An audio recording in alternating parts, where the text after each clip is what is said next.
out of his life with you. Would you come up now?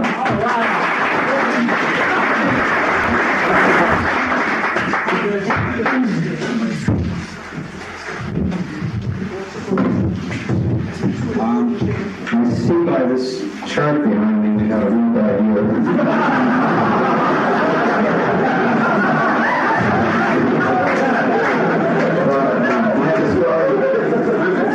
Things might be picking up. I was walking a guy in Chicago doing a 5th session, and he went through a lot of release. He went through a lot of sobbing and crying and even some shouting. And it lasted about 15 minutes. And it finally settled, and I asked him to stand up to see how he was doing. And as he got up, he felt dizzy and reached out to me. And he was about to collapse. So I grabbed him. And as that happened, he started to sob even more, like paroxysms of sobs came up. So I held him. And while I was holding him, I was facing the door of my rolfing room, which is on the 2nd floor of my townhouse in Chicago. And while this was happening, the door opened. And through the door came a gun. So, this is backwards. And attached to the gun was a Chicago cop. He was followed by another Chicago cop. So this was the scene. There's a guy standing there in his underwear, sobbing.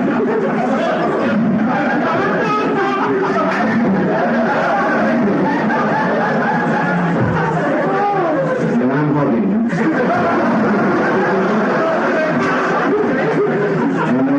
Standing there with guns pointed at us.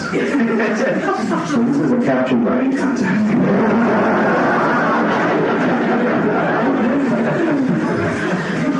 So the cop said, what the hell's going on here?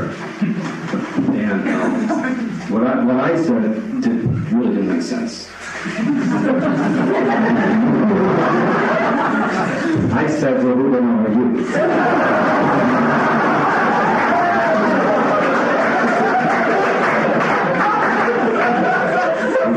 Which I know is dumb. But what I was feeling was that this was my house, and someone just walked in and pointed a gun at me. And I was more upset than frightened. And the cop said, well, we've gotten a complaint about noise, and we want to know what's going on here. Well, by this time, the guy I was working on, his name is Paul, managed to disengage himself. The sobbing kind of, petered out a little. Let me tell you just one thing about Paul. He's a very interesting guy. He's now a therapist, but he spent a good part of his life in Attica State Prison for manslaughter.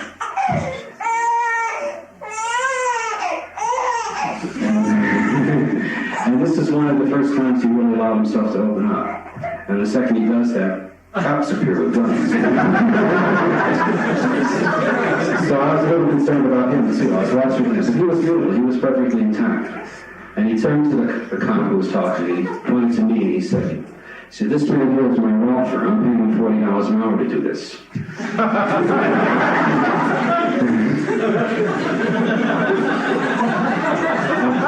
And, you can see the cop kind of figured this whole thing out. Homosexual massage parlor or whatever he thought was going on. But he looked at Paul, and he looked at me, and like I have all these anatomy charts on the wall, and he turned and he looked at them, and you could see he was puzzled. And he finally said, Rolfing, right. And he turned to the other cop and he said, Harry, you ought to get that done. It'd be good for your lower back.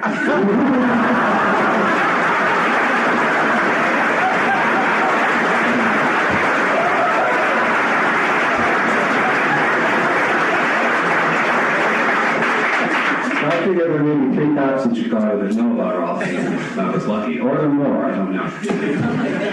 But I'll let you know when they call.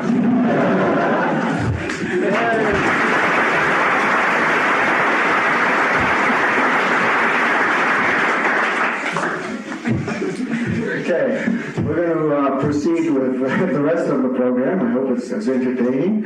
And we'll start.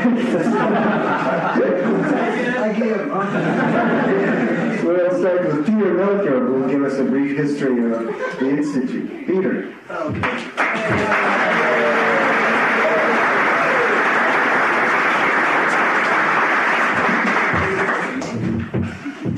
Thank you. Good evening. I've been told that is this coming out as weird as it sounds to me? No. I've been told that I'm going to give a brief history, by which I assume that I am to talk about how we got here, which is a subject on which I must confess to a certain amount of confusion. However, since Ira seemed to have brought us up to pretty near the point where I came in, I'll give you a spontaneous rendition from my limited perspective, the perspective being limited somewhat by inhabiting this body. Around 1964, somewhere around there, this is the only personal anecdote that I know for sure that I'm going to tell. I was sitting in the dining room at Esalen Institute, and I looked up, and it was a particularly strange day. It was one of those days when all 38 people who worked in the dining room had gone completely loony, and I was responsible for them, you see.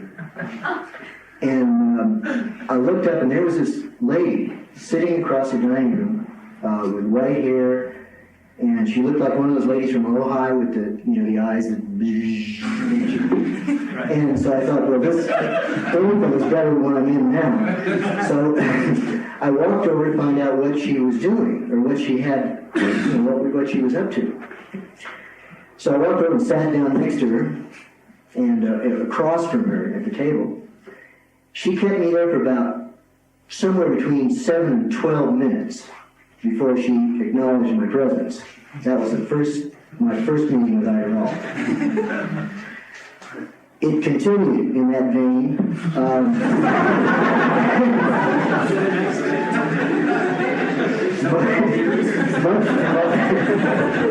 Much to my benefit. She then started to teach a few people. She took me on as a private client at that point. And she began, somewhere around that time, to teach classes around the neighborhood. That wasn't all she was doing.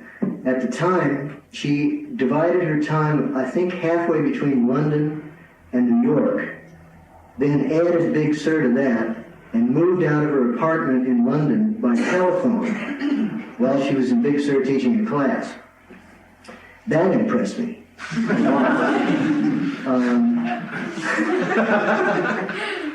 So for a while there were a few people around who studied with her, and it was very homey. It was just like home for me. As Esalen began to expand and became known in the world, more and more people became plugged into the human potential movement, which was then blooming. Rolfing kind of went along on the same way, with its own energy, but very much there was something going on in those days, and it was not too widely known, but it had a whole lot of energy for the relatively few people who were involved in it. And thanks to the goodwill of mainly Dick Price and a whole lot of other people at Esalen, Rolfing got the space to really develop. Ida really got a chance to sit down and do her thing. And Rolfing began to expand. And it has continued to expand, as is evidenced by the number of people in the room. Sometime around that time, there was a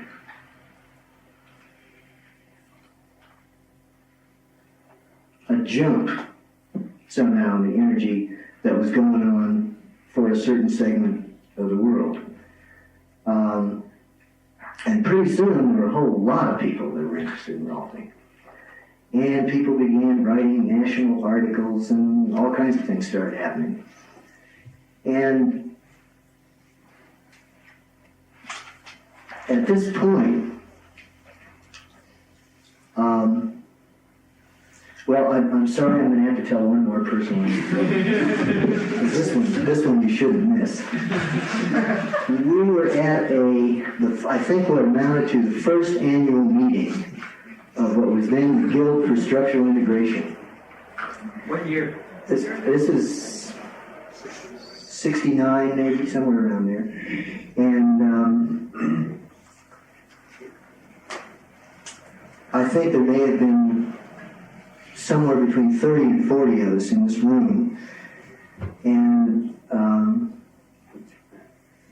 Ida was delivering a few opening remarks, and she said, as all of you know, there were two people that I've been training as teachers. And I was sitting right across the room from Emmett, just straight across.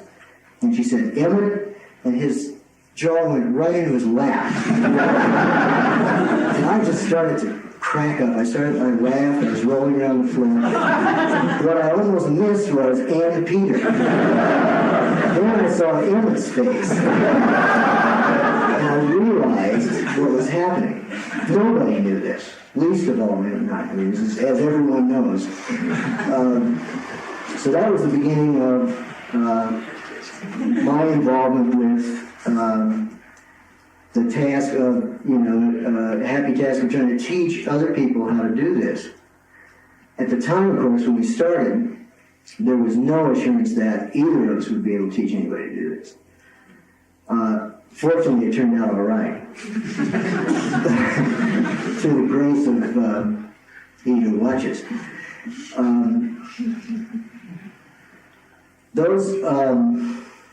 The first class that I had anything to do with teaching, although I assisted in several classes, was a class in 1971 in Rancho Santa Fe. And it was my understanding we created a great deal of excitement in that small sleeping place. Since there were two classes right in a row, Ida did a class, and then Emmett and I came in and did our first class immediately following that. Meanwhile, there is this incredible crew of people running around working on the book.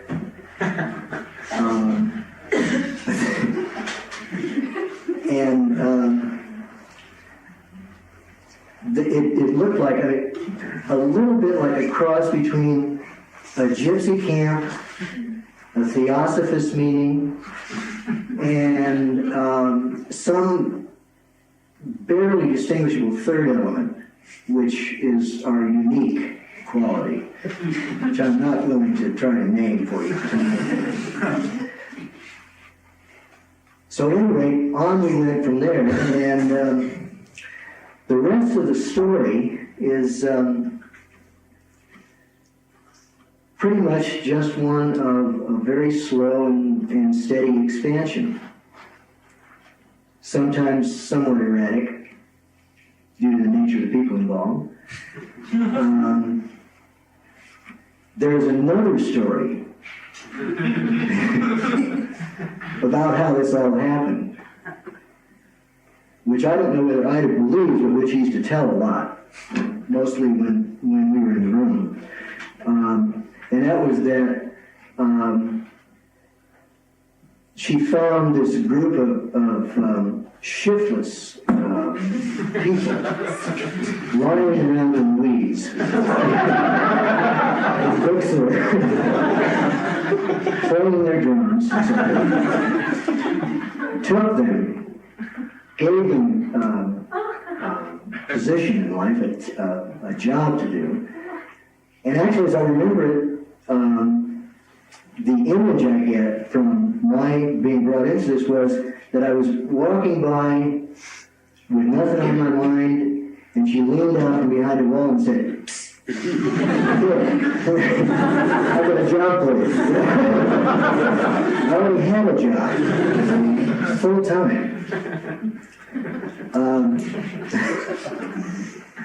There is, I must say, there is some truth in the version that I tell. We did look a little shiftless. We really were, we were starting a human potential movement after all. We were doing something. We were feeding little shirts.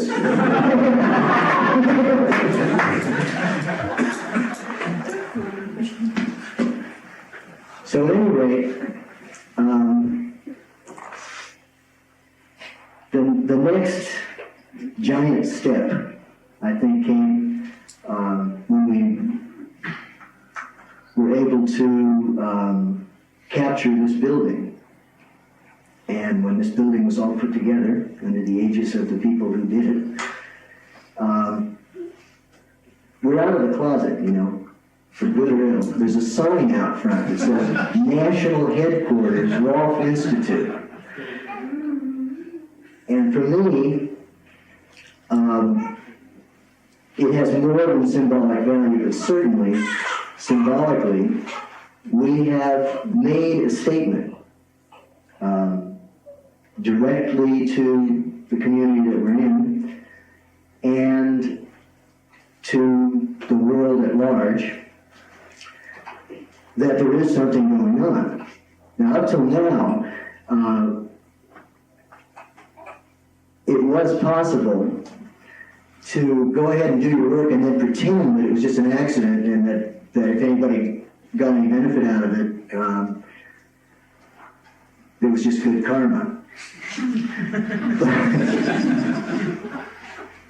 But we have now made a move, and what I'm really delighted to see is that we've been able to make that move, and that you have been able to make that change and still look the way you look. You look good. You really look good. Hasn't gone to your head a bit. Maybe it should, but it hasn't. It's a real pleasure to be here now. I don't know about tomorrow. We'll worry about tomorrow. It's a real pleasure. I would like to let somebody else come up here and do whatever the next thing is, which I believe is the negotiating committee. Right.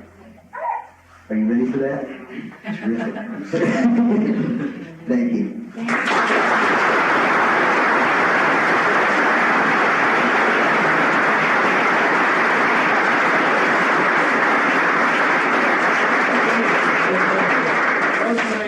Where's Roseanne? Right here, I don't know where Owen is.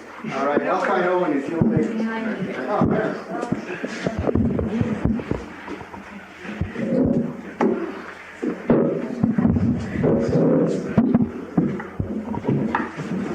Not only are you recording. Names.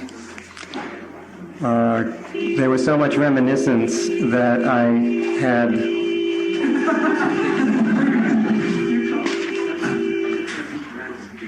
a lot of flashes going through of sadness, because those were really wonderful days in Big Sur. And sometimes working in New York or being here in this new building, it's really easy to forget what that scooting along the road was, or working in the garden getting Ida her geraniums for her hair, and cooking meals every now and then in the kitchen because everything was in one nice house, and so forth. It was a nice time.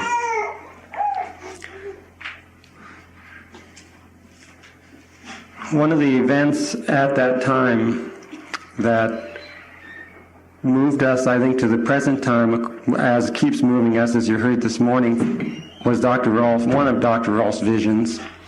And some of you who were here the other day heard that we're in the possibility of creating more places like this building, more schools.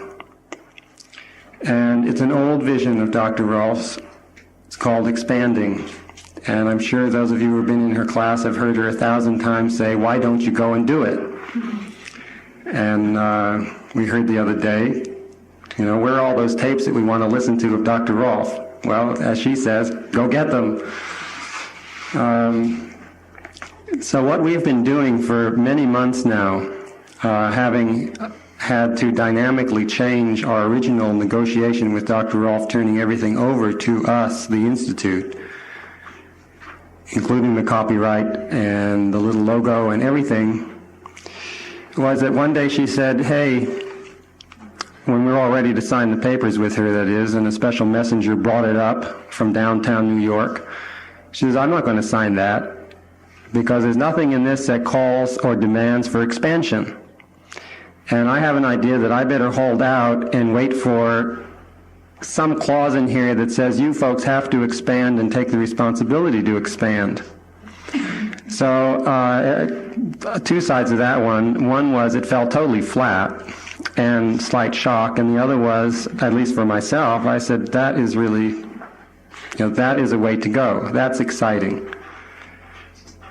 Dr. Rolfe says, let's move. And one of those ways of moving, anyway, you'll hear a lot of them tonight, I think, is the creation of schools. Now, in the negotiation that we've presented the other day and tonight that Rosemary will go through much more thoroughly than I, my interest is to create a little history about this negotiation and where it's come from Dr. Rolfe to the present time. She's at a point now where, well, I'm going to backtrack a tiny bit. Peter started me off on a thought, and I'll try and not take much time. In fact, it was such a quick thought, it's gone through my mind. So that's good. All right, it was a good one, though. So what we have done over these last few months in pushing for a speedy resolution, partly because of Dr. Rolfe's health, and which is not in the best of shape as at the present time. I'll add to that, anyone who says prayers at night, you might send her some good healthy prayers. And the other is the Institute needs its security.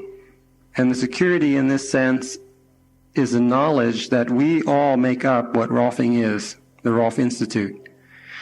And for us to own the logo that's outside this building is truly a gigantic step, as much as this building was a gigantic step. And it's very exciting. It's more than exciting, because it becomes ours, all of ours, to do with as we see fit to do with it. And I think Tom the other night was talking along that same vein of it is our responsibility, and can we own Rolfing? Can everyone here say that I own Rolfing?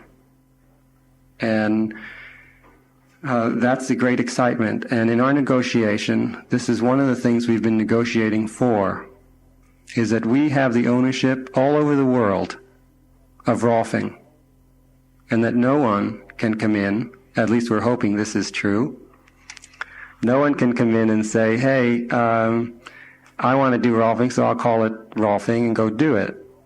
Because at this time, at least very soon, as long as the board okays what we've been negotiating, we will have that power.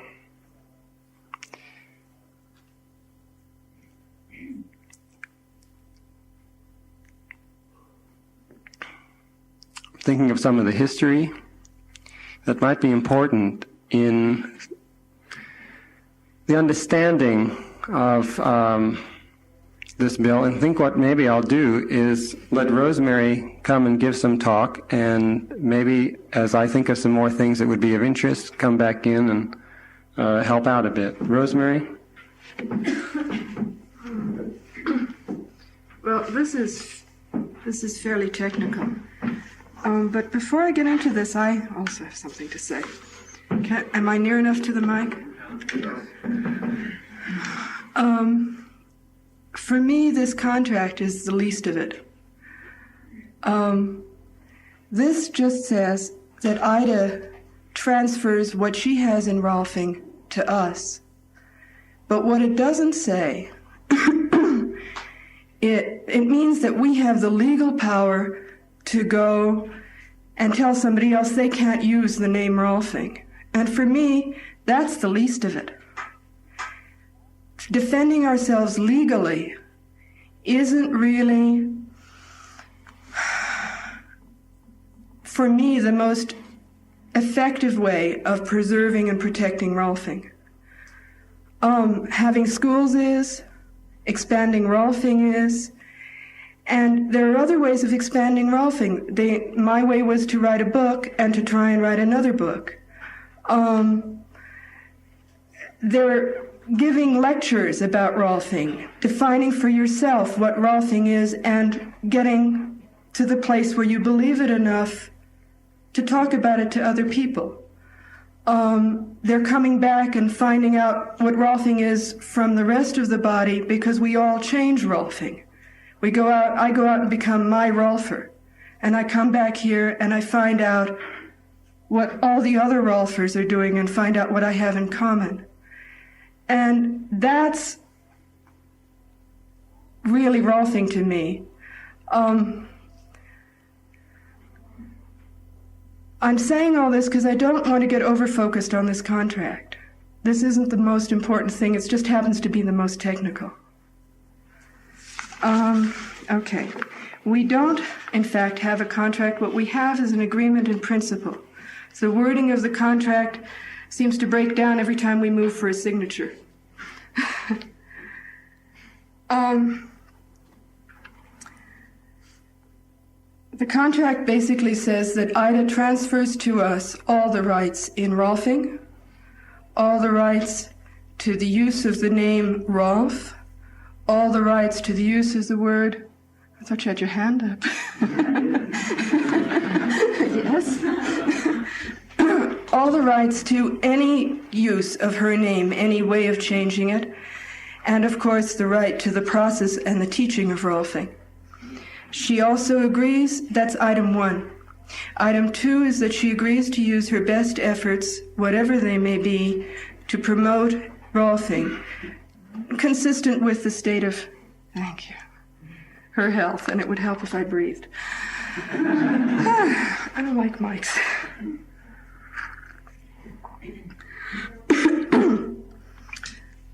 Now, the two things Ida wants for this are, 1, the assurance of expansion through schools, and the other is money. So I'll go into the expansion through schools first.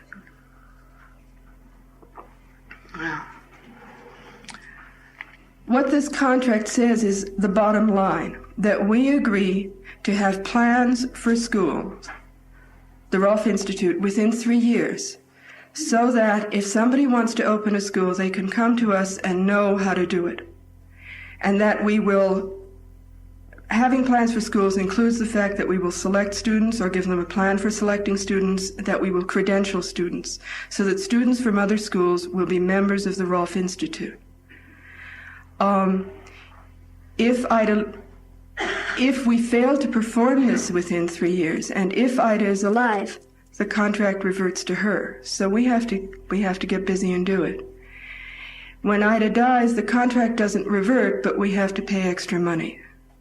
Okay? The money that Ida gets is in two parts. One is that for 15 years we'll pay her or her heirs $20,000 a year. And in addition to that, we'll pay her or her heirs a royalty of 10% of the practitioner fee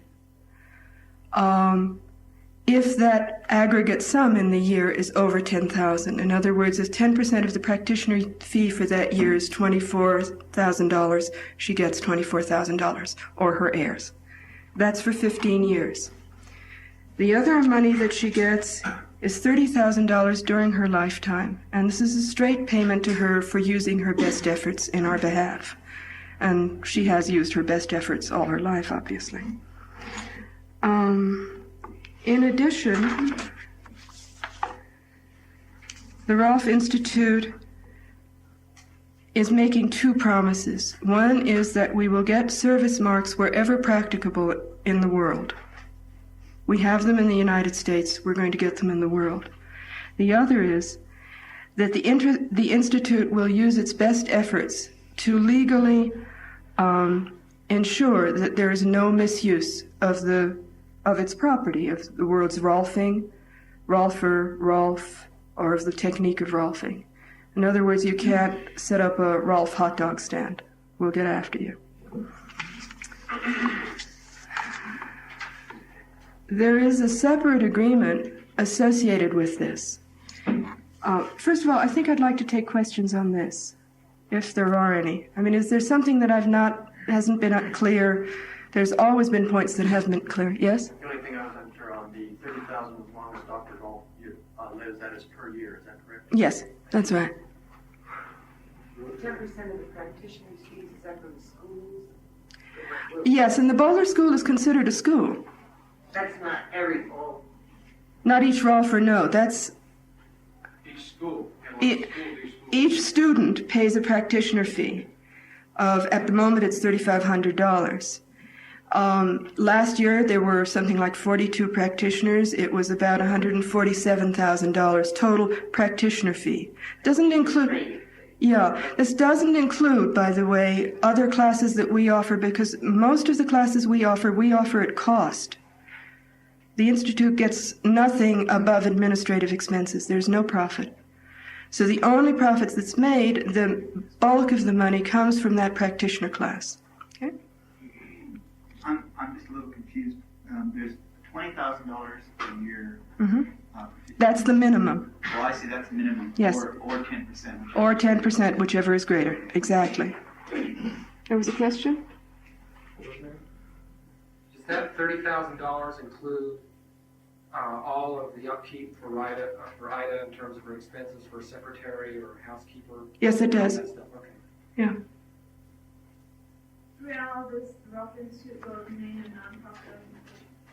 The Rolfe Institute is now a nonprofit organization. That's a good question, because there's the question of different kinds of schools. I think I will go into that just a little bit. We've taken legal advice about the possibility of schools that are operated for profit and other kinds of schools that are operated not for profit, and we've been told that a nonprofit organization such as the Rolfe Institute can, in fact, make legal arrangements so that both kinds of schools are possible under its umbrella. Is that getting at your question? Okay. Patrick? This goes when it seems that it's implied then that, say someone would take off and open their own school. No, they would... I could open my own school. I don't understand. No, okay, I'm glad you brought that up. What you would do if you wanted to open a school is you would come to us and you would say, how do I do it? And we are obliged to have plans for you so that it's easy for you to do that. Now, of course, you do have to meet our requirements. And we have 3 years in which to work out those requirements so that they work for you and they work for us. Is that okay? I just answers the question. Yeah. Okay. Don? I didn't understand it that way, Rosemary. The way I understood it was not that if Patrick wants to open up a school, he comes to us. The Rolfe To Institute. do it. But that the thing is set up so that Patrick wants to start a school. He comes up with his idea of the school and then comes to the Institute to work out whether or not that meets our approval and such. The point of it is to generate ideas for... We have minimum requirements, and under this contract, we are required to set them forth. Right, but what I'm saying is the intent, as I heard Ida talking about it, and I heard you talking about it, was to generate energy within the Institute. To create schools, yes, absolutely. Right. Quite Not right. that we're sitting around I didn't mean to imply anything else. Okay. Sure. Yeah, I have a question about the $30,000 Mhm. annual payment for life, Mhm. which I now understand includes salary, staff, expenses, etc. for Dr. Rolfe and her. Well, now this is the $30,000 personal services and $20,000 plus $20,000 for the rights. So that's a total of $50,000. Fine. Is that clear? That is. What I'm asking about is specifically the $30,000. Mm-hmm. And I understand that after we negotiate the contract and implement it, Mm-hmm. then we will no longer have as a Rolfe Institute expense Dr. Rolfe's staff, Dr. Rolfe's salary, Correct. Dr. Rolfe's staff expenses. Correct.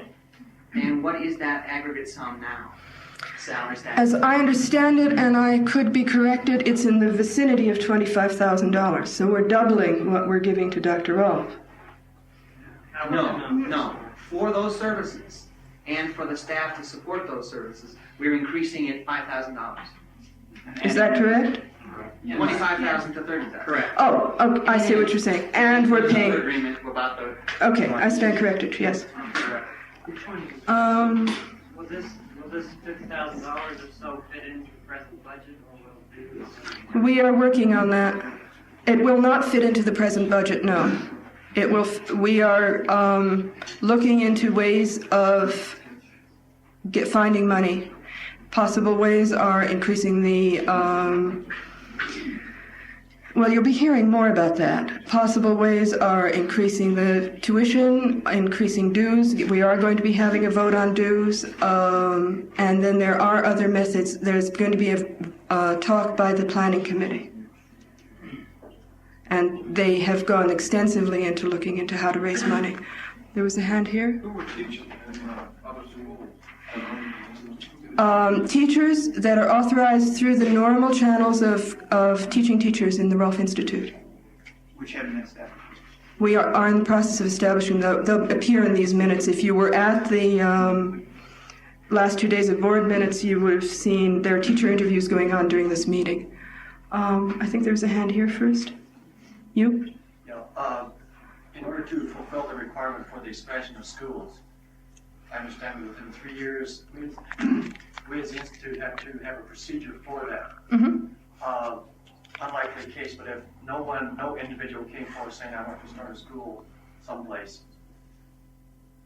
would we have fulfilled the requirement? Yes, we would. Having the procedure? Yes, we would.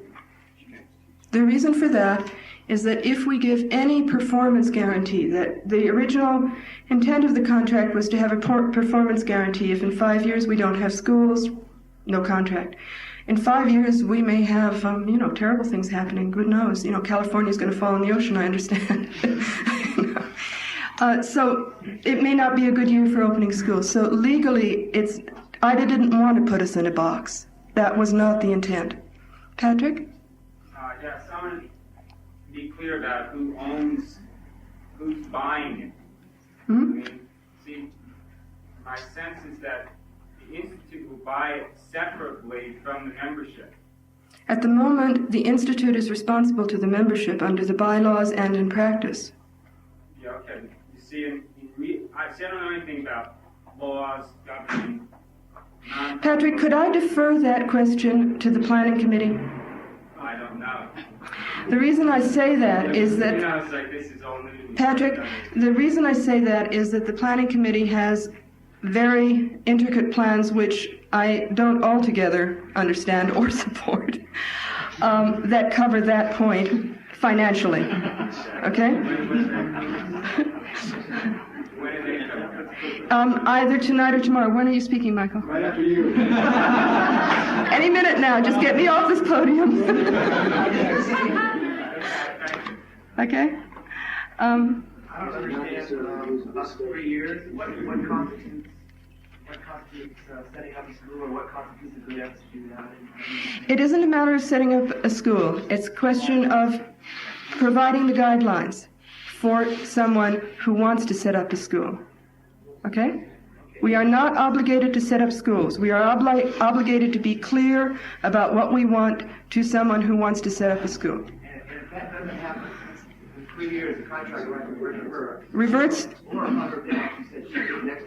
There's a financial penalty to her heirs. The contract does not revert to her heirs, but there is a financial penalty to her heirs. What is the? We have not. That is not known. It's of the order of magnitude of $20,000 per year. Okay. For how many years? I think it escalates Until we do it. until we do. Just again, the teachers for new schools would be, they would be instructed in how to teach by the Institute? Oh, yeah, they would be. If somebody wanted to set up a school tomorrow, you'd have to hire Michael. Right, it would, in other words, it would have to go through whatever procedure we have now. Yes. Or will have. Yes. Rosemary, a thing came up during the meetings over the last couple of days about this. Many. And that shed a lot of light on it for me was sort of I mean, you might talk a little bit about the nature in which we went into this agreement, you know, that this isn't there isn't a big fight going on, that the agreement is being set up in such a way that it's, somebody used the analogy of like the Constitution, where there's a lot of room for interpretation within this agreement, and it's intentionally set up that way so that... You say it. You did say it. Oh, yeah. I do have one more contract to go into, but we can wait. Very briefly, the whole meaning of this contract in Dr. Rolfe is goodwill. Goodwill, and to get Rolfing into the Rolfers' hands, and to let the Rolfers expand Rolfing. As I was talking to her tonight, she said, who did come up with that idea of schools anyway?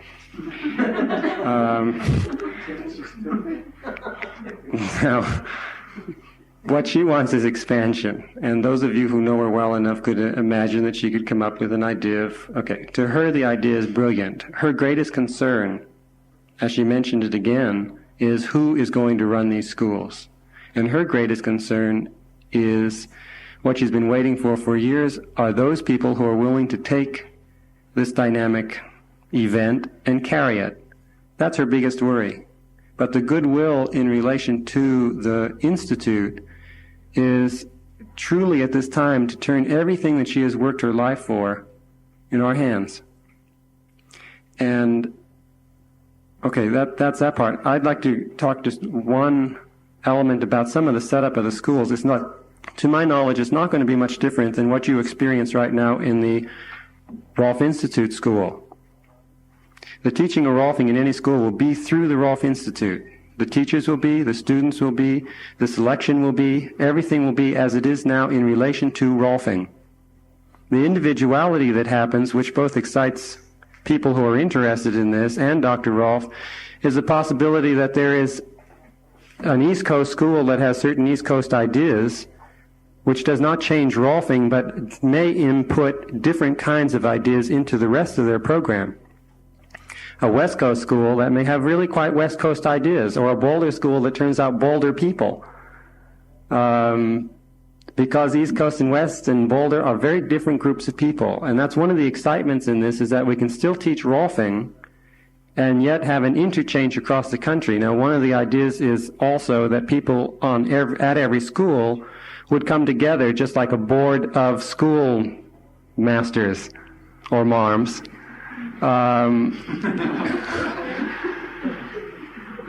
As a way of keeping the whole institute functioning as a unit, that one group is not going to go splinter itself off somewhere, because it is guaranteed to the institute by licensing it, call it franchising it, which means there are certain rules and laws that have to be kept up in the way of teaching Rolfing.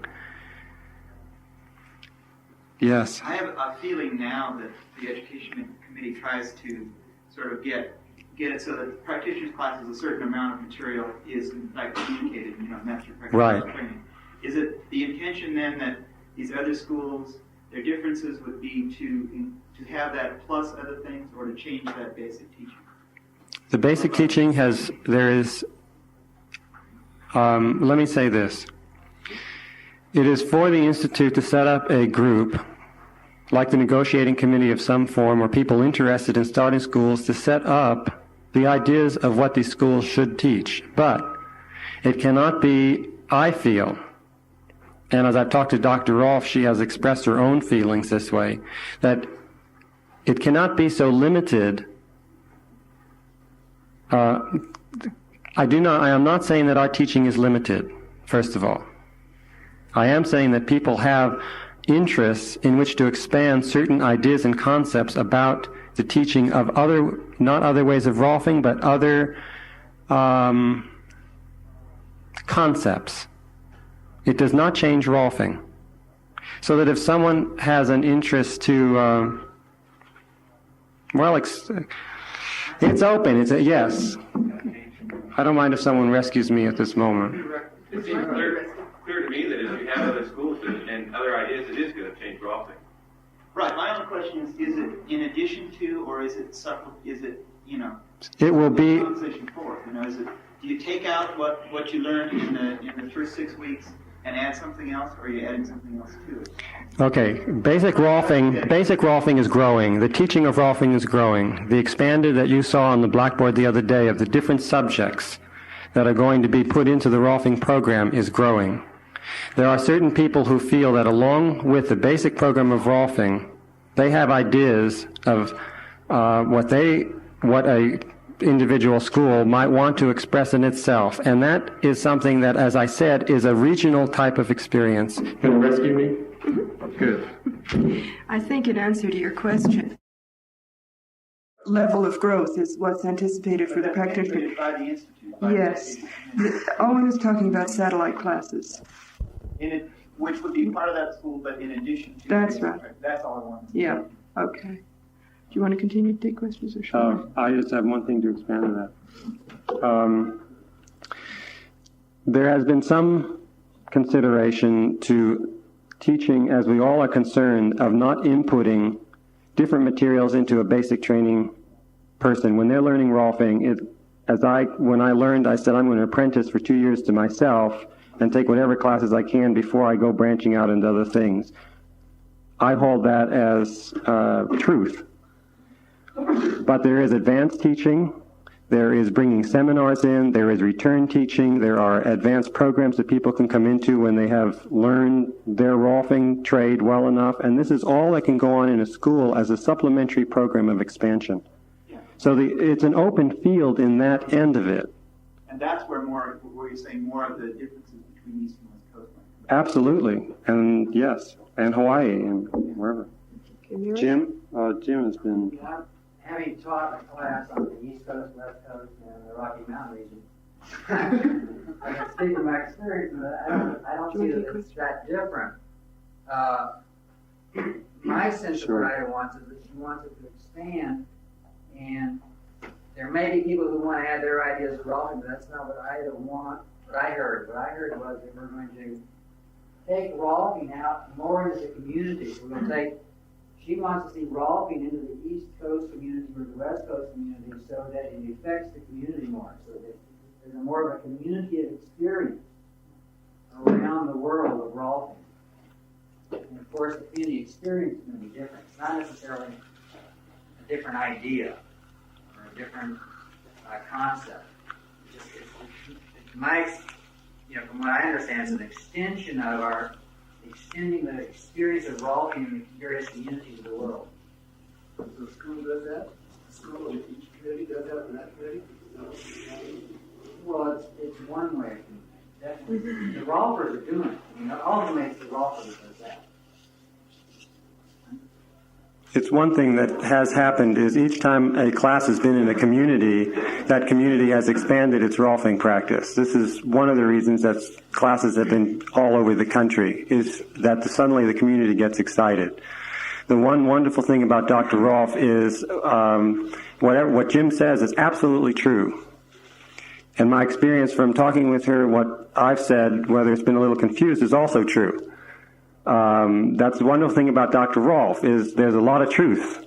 And whoever wants to hear particular truth, you have the choice and you have her ear for a while, or you have her voice, and you can take it in whichever way. And that's also what some of the schools are about, is there are going to be some of us taking it in whichever ways that she is pushing us at a moment, in a sense, or giving us recognition for our concepts. And many of us experience that if you go up to her with a good concept and idea, she'll agree with you and say, go do it. And she'll turn right around and someone else will come up and give a good idea and concept, and she'll say, well, go do that. And we're going to be hearing a lot about what she's been telling other people to also go do. So it's not only what we're talking about tonight. Alan? I'm probably talking to a confused man now because there's a lot of new ideas here, and I'm confused about it, but I would like to get them out. One of the things is we're getting a lot of, I don't know, when did these negotiations start? Because all of a sudden we're hearing about these schools, and 2 weeks ago there was nothing about them. So I'm sort of upset a little bit. Well, I'm not really upset, but I would have liked to know about these things so we had the time to mull it over and sort of telling us this is the way it is now. And the other thing is that I can see a lot of, there seems to be two issues. One, the idea that Dr. Rolfe thinks it's very important to expand, and which I think we all agree on that. And the other idea, if it has to be done through schools or through the Rolfe Institute. In other words, there was a time when there were classes on the East Coast, there were classes on the West Coast. It seems to me also that, and as you're saying, now it's all going to be done through the Rolfe Institute. The teachers are going to be from the Rolfe Institute. So it seems it could continue through the Rolfe Institute. There's really no need for new schools. And well, one of the reasons for new schools, as we've seen it, is that when there is in a locale, and as I think about Lewis, who has to travel out to Boulder to teach a class and go back home and come out to Boulder and teach a class and go back home. Now, I think if you think about it, you can see that a school can really develop when there are, this is my personal feeling, and I think Lewis would agree with me as we've talked about it, a school can really grow when those people who are involved in it are in it, who are a part of its development, who are a part of the growth of that area. And at this time, Lewis is a New Yorker, and his interest is that area of New York, and not particularly traveling all the time all over the country to do that. I understand that, but I don't see why it has to be franchised or done with not being in the context totally in the Rolfe Institute. I mean, the Rolfe Institute could say, we have an office here and this is our place. If you do it. Could I break in for a minute? The thing is, this is what we had hoped to do with the method of presentation, is to put a lot of information out. And then to take the time, after all the information and all the options are present. This is a very open situation, Alan. There are an infinity of possibilities involved with it, and I see us getting into that now. I would like, if you can hold your questions to clarifying the understanding of the contract. Tomorrow morning will be a time when, after all the information is out, when we can go on to having a discussion. And I would suggest that for that discussion, you take notes. Tomorrow afternoon? Okay. Well, that was the plan, to get the information out in the first sessions, and then all the open forums are about talking about it. Okay. So, if that's possible. Just a question. I assume then that anybody who was training in a basic practitioner's class in any school would then be considered a Rolfer and a member of the Rolfe Institute? Yes, well, part of our consideration, as we've talked about making plans for schools, is making plans for credentialing students who come out of schools. Does that answer your question? The only question is, it seems like there'd be two credentials. There would be a credential. You could be credentialed as a certified Rolfer, and you would have to take other courses possibly to be credentialed as a Rolfer from that school, because they may have other. Mm-hmm. That's right. That's correct. One question, one point of information. Is Vic Emily involved in? This is what I'm about to get into as soon as we clear up this contract. Okay, great. Okay. The point of information is that in the first 6 months today, Ida's total salary and expenses was a little over $16,000. In the first 6 months of this year, Ida's salary was a little over Ida's expenses as paid to her by the Institute were a little over $16,000. Tom? I just wanted to clear me up on something tonight. I'm Tom Driscoll. That wasn't what he cleared me up on.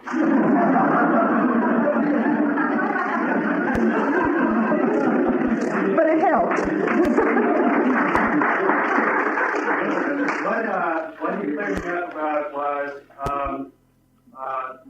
the Institute's financial arrangements with IDA as they exist right now, which are that you guarantee IDA $25,000 a year as income if she doesn't teach any classes.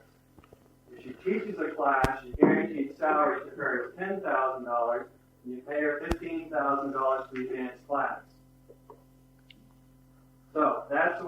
part of this. Plus, you also pay for extraordinary expenses. For example, people to be with her and her secretary and travel expenses and things like that as she goes around the country representing you and Baltic. So that when you look at it, which has been running around $15,000, you need to look at it as a $40,000 support system for Ida that you put forth for her.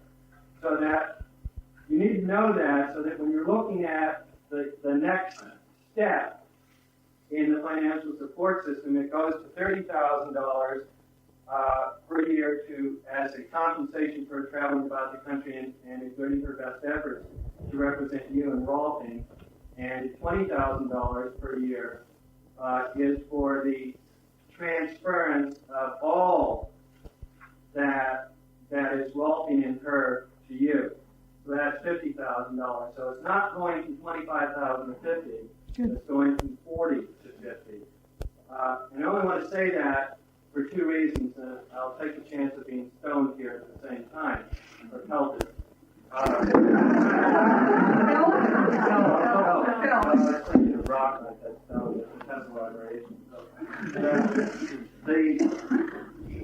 The thought about that is two things. One, yes, it is an increase, but the other is that I wouldn't want anybody to think that they were making some great sacrifice of going from $25,000 to $50,000. That isn't actually the feeling of it either. And I just wanted to add one more thing to that.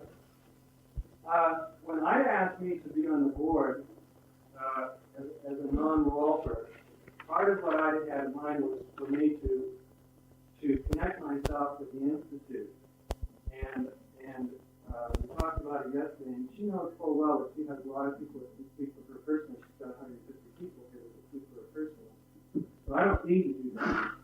And I will speak for you as part of the Institute in these negotiations. And these negotiations, I will tell you, are definitely all one way anyway. So, and I kind of like it that way myself. The thing is that the way that I have a sense about this contract, the way I feel about it, is that it's not a buy and sell contract. It's so that if we think we're buying something and then we get it and it isn't everything that we kind of fantasize it would be, then the tendency is to say, well, you can get, and it didn't feel good and all that sort of thing, and well, I don't want to play anymore and all that sort of thing. And that isn't really what's operating in my sense of it. In my sense, I got it out of this group, is that what it is a moral contract. And it's one in which Ida is not only transferring all that she is about Rolfing to you, but she's empowering you totally and absolutely. And that the morality in it is to recognize that Ida's whole life and any financial well-being that she may have accumulated prior to her pursuit of Rolfing was totally exhausted in her lifetime pursuit of it. And that is something that needs to be replenished, and as it passes to you, the opportunity to replenish that and make that whole for Ida is totally there and exists there. And that's my sense of what the moral side of this whole issue is. And it's an incredibly moving experience for me to be in these negotiations. They're unlike anything I've ever been as part of negotiations. And I want to thank all of you for a really incredible, moving opportunity in my life. Thank you.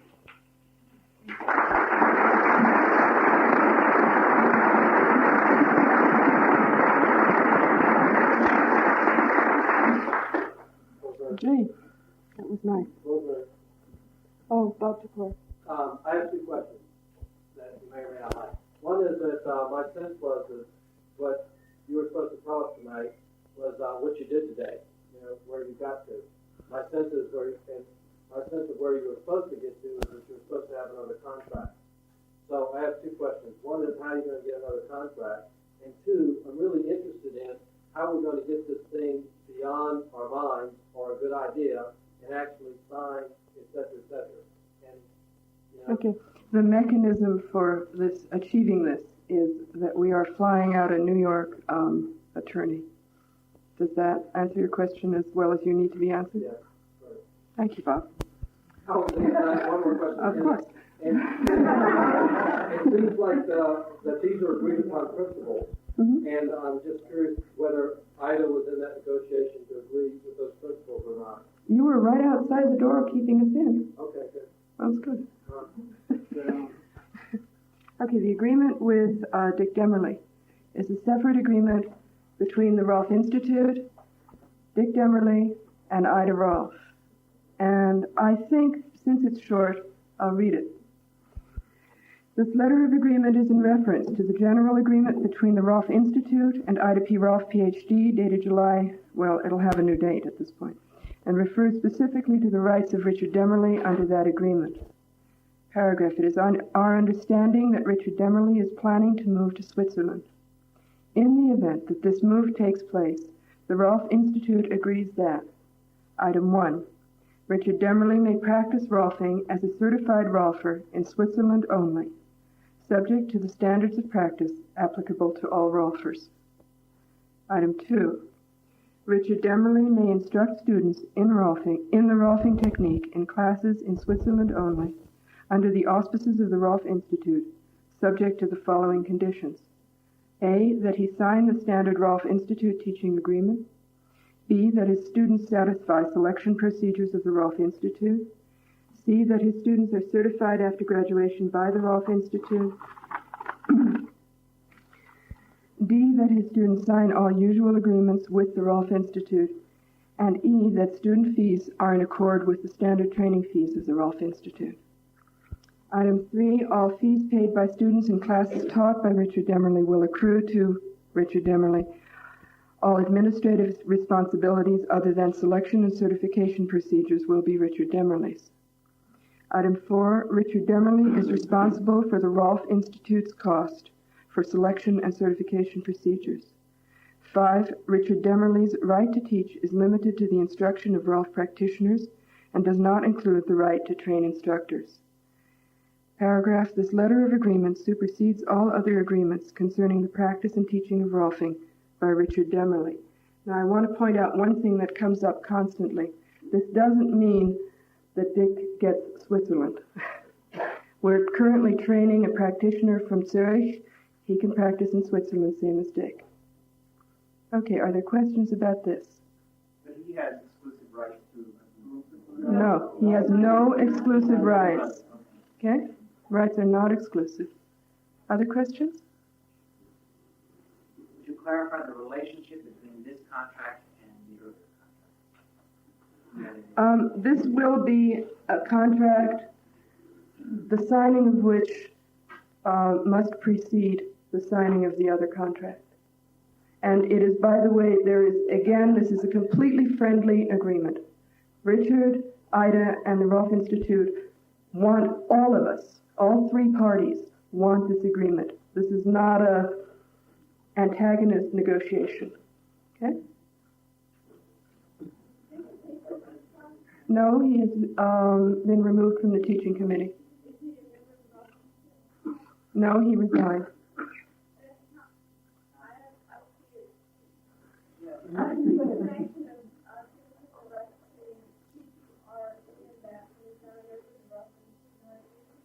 This is a special dispensation essentially because Ida wants it. I can add something personal to that, and that is that I think one of Ida's motives in wanting it is she feels that Dick has borne the brunt, is that a good word, of her developing Rolfing.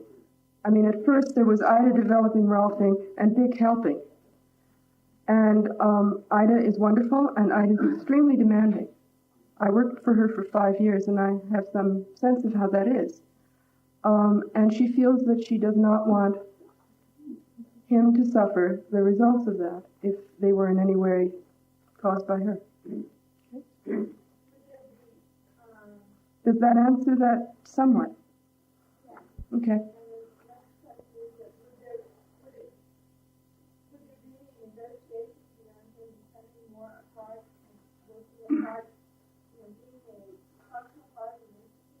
When he resigned with the understanding that when he returned from Switzerland, he was free to reapply to the Rolf Institute. Does that help? Just a question about hearing that agreement brought up in another question, which is what's the idea about the financial relationship of satellite schools to the Rolf Institute in terms of, for example, practitioner fees? Do those go to? I mean, is there any financial tie between a satellite school and the Rolf Institute? These are things that are going to be determined, and it's not part of this contract. So can we hold that question? I mean, you may want to have input into that. There was a question over here someplace, and then Gio. Is there some way in which policy is generally monitored? The first item here is that DIC is subject to the standards of practice. And our intention with that is that if there are further complaints, that this contract can be revoked. Okay? And that also, the first item under teaching is that he signed the standard Rolf Institute teaching agreement. Okay? Gio? Yes, sir. I'd like to ask one question and offer a comment myself. First, I'd like to know, when you talked with Bill Furman yesterday, whether you found out whether the Institute should it so choose in the future to sell these rights, given this contract being signed about it, to another profit or non-profit organization such as the Corporation of Walters. What was the information Bill gave you on that? Okay, my understanding is that the information does not come from Bill, it comes from Pat Tanyan, and that there is nothing in this contract to preclude such a sale. Okay, because earlier you spoke of franchises, and how that There is nothing in this contract that precludes any of those. great. Okay. Now, I would like to share with all of you. Gio, can you hold that for the forum? Great. Any more questions about the clarity of the contract? Yes? Yes, given these contracts are agreed upon and all the rights given to the Institute, Mm-hmm. include the Institute taking over advanced training? Or is that a planning? It's not part of this contract, and yes, I think I can answer that. Of course, that would. I mean, at this point, it's envisioned that the teaching staff will take those over in any event. Would they be offered? Is there any sense that they'd be offered only by the Rolf Institute or by satellite schools? That again is a matter for discussion. The plans for school are not subject to item approval, is that right? No.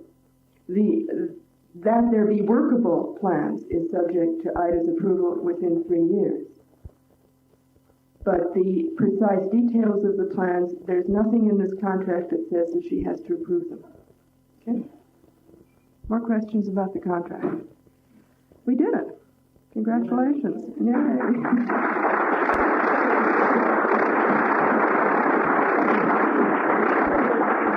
Let's take a 10-minute break and air the room out. All right.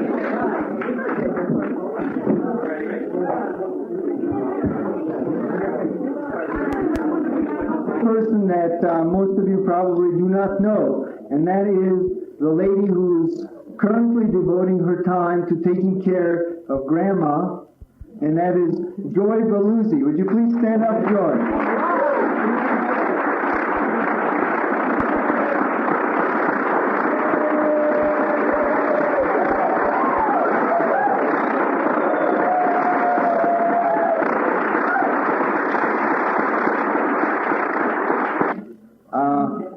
I'd like to take an opportunity to get us recentered in the room. If you'd close your eyes and hold hands and share your energy.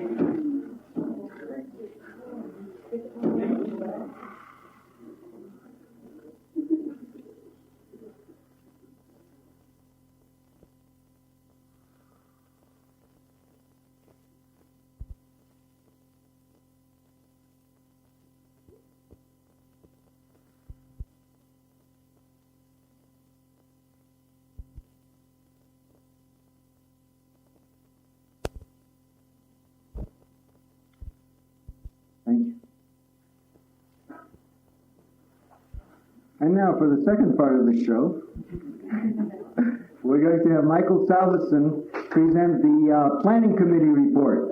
Michael.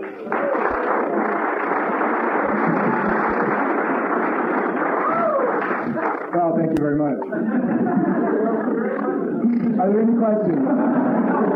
Is everything absolutely clear at this point? Well, I just want to preface these remarks, which I'm sure will further complicate everything, just to share with you my feelings. I know when I originally trained with Ida and Big Sur, part of the training always involved working in the garden. And I feel like I'm still working in the garden. And as you know, we're at a point in our history where it's very obvious that the ideas that we're all serving are much larger than ourselves, and that we're being carried along sometimes by energies in the culture and the force of the ideas that Ida has given us that require us to be responsible in serving those notions. And I think Tom Driscoll said it well, that we keep in mind that this period now, when we make the transition, is really an opportunity and a responsibility to carry on this work. And the contract and everything, all the work that we go through at this point is simply a manifestation of our willingness to accept that responsibility. And the form that we create that will eventually hold that responsibility is the manifestation of our ability to take the responsibility. So nobody leaves the room until we're finished.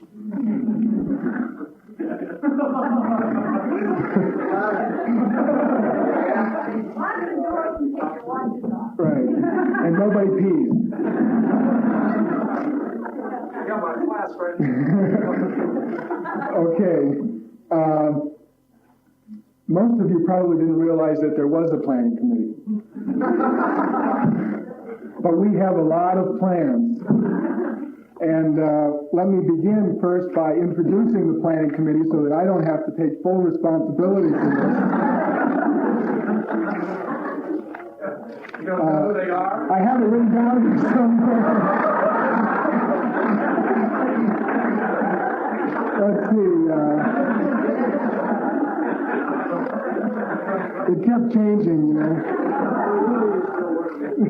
The planning committee was composed of Ron Thompson, who's over there taking photographs, pretending like he really doesn't have anything to do with it.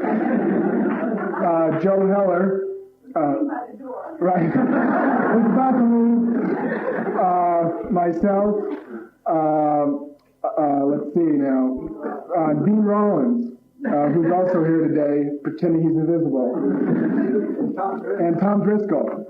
Originally, Lewis Davis was also on that committee, and he has since gone his own way. I hope the planning committee didn't have anything to do with his decision. Basically, let me give you some brief history. As you know, Joe's term of presidency has been a time of intense activity. And for which I think we all owe Joe a certain amount of gratitude. Ida found herself in the position, as we are now finding ourselves in the position, of having created something that she could no longer totally personally manage. And her response to that was to appoint someone to take over some of those responsibilities. That person was Joe Heller, who became the first president of the Institute. And it was through Joe that the board of directors first encountered the idea that the idea of Rolfing had immense value in the community. We were sort of just going along doing our work, and everybody was saying, Jesus, you guys don't know what you have here. This thing is monstrous. Your ability to contribute to the well-being of your community is immense, and we hope you're ready for it. And of course, everybody had a good idea for us. So we went through a period on the board of directors where we got everybody's good ideas. And we had a series of consultants who would come to us, three of them that came to be known as the Terrible Horsemen, who basically opened our eyes to the fact that sooner or later we were going to have to accept the responsibility for organizing ourselves in the world at large, which meant contracts. And you notice that can also be used as a verb, which I notice goes on a lot in here when that word comes up. And myself and I excluded, believe me. So what happened was we had, and many times through Joe, who has the capacity to attract the interest of certain types of people who are dealing with high energy ideas, the board received a kind of initiation, or trial by fire, however you want to look at it. And the result was that at one point, the board was presented with a proposal, and the proposal came to be known as the company. And the company was sort of the place over there where all the contracts got handled. And we thought we could handle it by putting it over there. But it became immediately apparent that we had to do something about these ideas. So the board decided to appoint a committee, which is what the board likes to do when things come up like that. So the board appointed the planning committee. And the planning committee was supposed to come up with a lot of plans on how to deal with this problem. And the planning committee met several times and talked about it and eventually did come up with a lot of plans. Here they are. And the plans were presented to the board in New York. And the board, Sydney was there.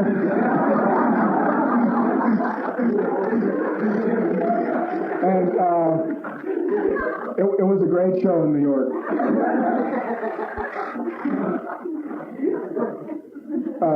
The board decided to table the planning committee.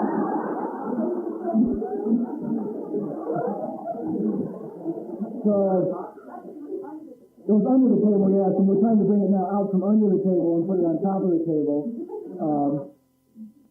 Here we are. So let me just very briefly say that I think the big challenge before us right now is to allow all of the information that has already begun to be presented and will continue to be presented in the next 2 days, to allow that information to be with us and not to shorten up in view of the uncertainty, because we are obviously in a place of uncertainty. Nobody knows what we're doing, including the planning committee. But I think that the important thing is to allow the space to exist in which these ideas can be communicated. There is no final solution. The board has no final solution. The planning committee has no final solution. I doubt that anyone here has any final solution. But we do have a commitment to stay in the space until we have some level of agreement. And I think we all need to sort of be personally responsible for dealing with any level of tendency to shorten up that comes from the uncertainty that's created by this change. So with that in mind, right, I'm very fast. Let me just read to you the preface of the planning committee, which is basically the space out of which these suggestions come. It has been the guiding philosophy of the planning committee that Rolfing and the Rolfers individually are best served by providing the highest possible level of participation for all Rolfers in the affairs of Rolfing. Now that's basically the space out of which these suggestions come. Because to the planning committee, and I think to everyone else, it's very apparent that our strength and the strength of the work is now no longer residing in one person. That the strength resides in the community and that our commitment is to the existence of that community. It has been the guiding philosophy of the planning committee that Rolfing and the Rolfers individually are best served by providing the highest possible level of participation for all Rolfers in the affairs of Rolfing. So that is basically a commitment to community. The committee's purpose is to provide the board of directors with suggestions regarding the goals of the Rolfing organization and some means for implementing them. The suggestions that follow are offered for the board's consideration as ways in which participation in Rolfing can be increased and the independence, and effectiveness of Rolfing in the world maximized. So, with those purposes and goals in mind, let me just sort of take you through the process of the Planning Committee, which some of you know began with a questionnaire that was written and drawn up by basically Joe Heller and Dean Rawlings. And I think most of you here in the room got the questionnaire and responded to it. And I'm here to tell you that that information did not go unheeded.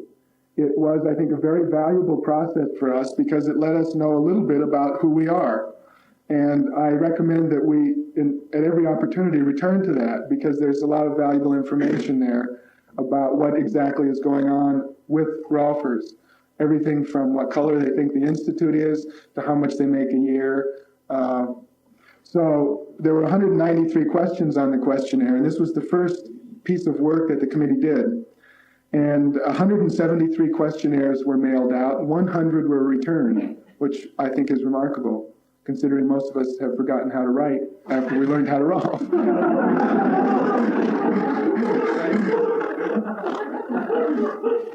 So I want to give you just a summarization of some of the responses that may help us to have a sense of what we want. First of all, 58% of the Rolfers felt like they could use more work. So this begins to tell us some of how the community can serve us. That there are those among us who feel like there is ways of supporting Rolfing in the world that will generate more work for them, and after all, that's what we're all about, is doing the work. It's also apparent that there is considerable diversity among Rolfers in how they view their work. That should come as no surprise. This is an interesting one. Rolfers want and are suspicious of a strong centralized organization. Is this clearing things up?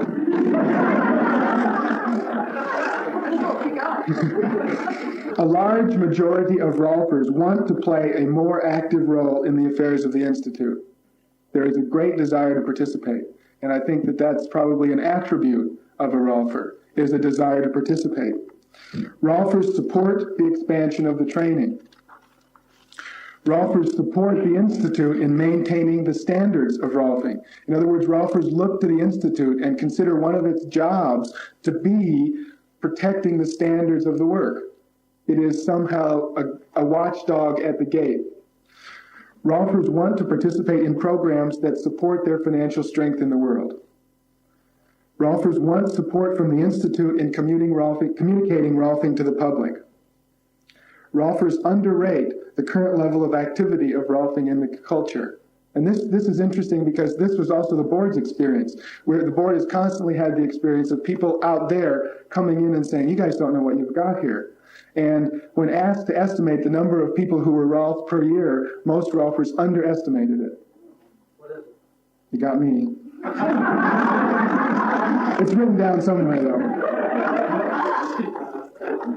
It's interesting that you'll see that there are ambivalences here, that we are, in fact, ambivalent, if you weren't certain of that already.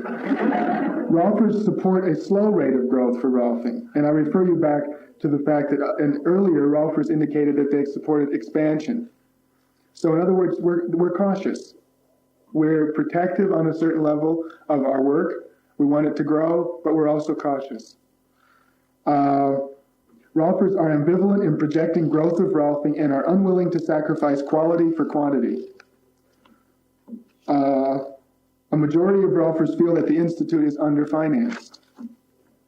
Rolfers rate the purposes of the Institute in the following order. 1, to train new Rolfers. So the principal purpose of the Institute in the eyes of Rolfers is to train Rolfers. Secondly, to support Rolfers, that Rolfers look to the Institute for support. Thirdly, to maintain the standards of the work. And fourthly, to disseminate the concepts of Rolfing to the public. Those are basically what Rolfers look to the Institute to do. Rolfers rate the immediate priorities of the Institute. In other words, what does the Institute need to do in the following order? 1, update the training. There is tremendous interest in the training.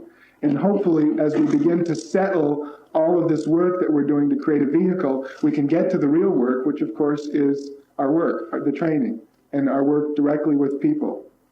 The second preference of priority was the building. And thanks largely to Dick and Anna and Lynn, were in it.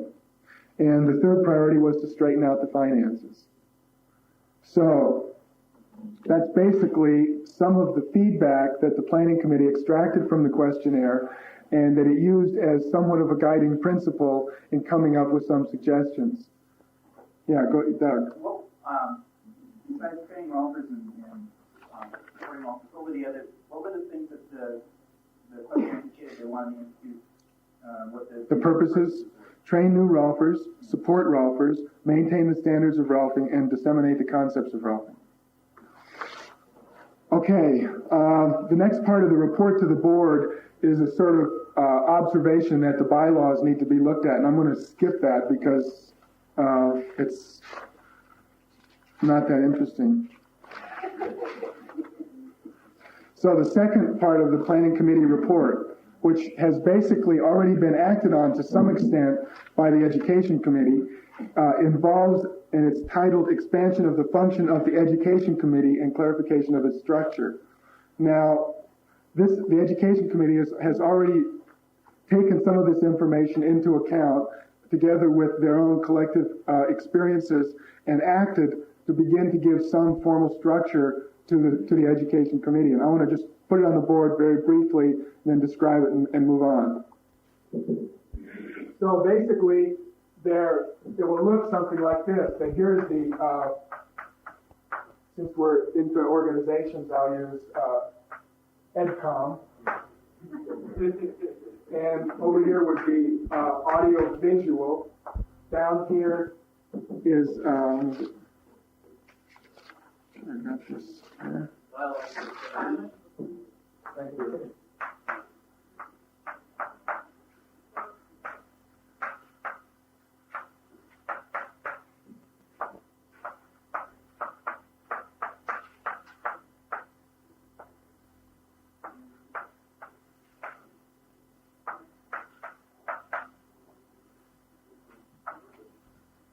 Supervision, can you read that?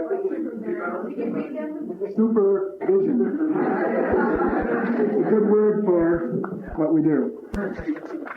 So the idea here was, first of all, the teachers feel terribly overworked. And it's again obvious that there's all this stuff to do other than just teaching the work and other than just doing the work. And the idea was to begin to open up the process of the Education Committee so that these various segments, and I'll go through, this is audio visual, which at present is basically Ron Thompson.